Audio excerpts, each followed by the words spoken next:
ازاي اخفض النفقه الزوجيه بتاعه مراتي لو كانت رافعه عليا قضيه نفقه وعايز اخفض النفقه الزوجيه؟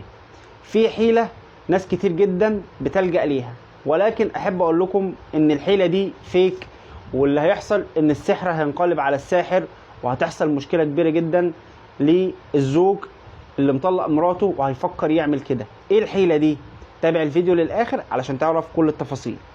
القصه كلها ان الراجل لما مراته تيجي ترفع عليه قضيه نفقه بيروح جاي لوالده او والدته او والديه الاثنين، ويروح قال لهم ارفعوا عليا نفقه، قضيه نفقه ولدين في نفس التوقيت، ان هو ما بيصرفش عليهم وكده.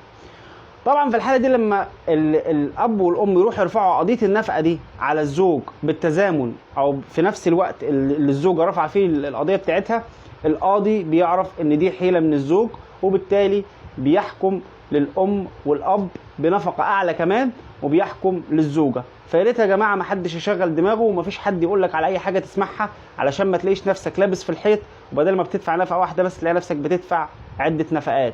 فيا ريت نخلي بالنا من الكلام ده كويس جدا، وما نسمعش لاي حد، ونركز في الكلام اللي يتقال. واي حاجه عايز تعرفها تسال على مصدرها، اي حد من الساده المحامين ممكن تسالوه وتستفسروا منه على اي حاجه قبل ما تعملوا حاجه وبعد كده ترجعوا تندموا عليها.